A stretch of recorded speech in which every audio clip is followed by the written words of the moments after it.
ফরিদপুর শিশু পার্কের নতুন সংযোজন।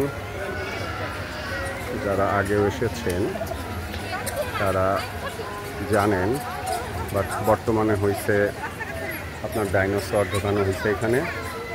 হ্যাঁ, আবার এখানে মানুষ ডাইনোসরের মুখোশ পরেও আপনার অ্যাক্টিং করবে, সেটা হচ্ছে সন্ধ্যার পরে। তবে পরিবেশটা আগের থেকে অনেক সুন্দর লাগতেছে ডাইনোসরগুলো সংযোজনের জন্য।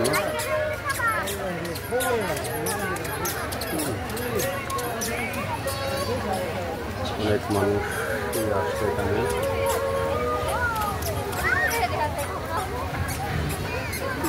বিভিন্ন ধরনের মানুষ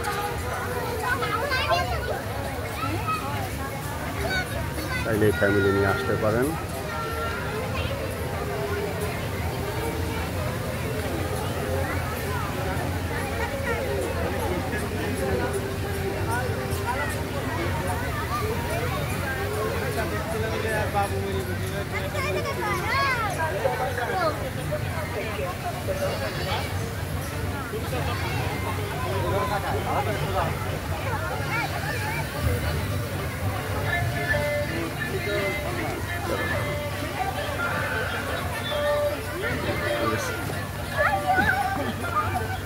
ফ্যামিলি নিয়ে ঘোরার জন্য খুবই চমৎকার একটা জায়গা। ফরিদপুর সদর, ফরিদপুর জেলা হচ্ছে নতুন বাস স্ট্যান্ড সংলগ্ন শিশু মেলা।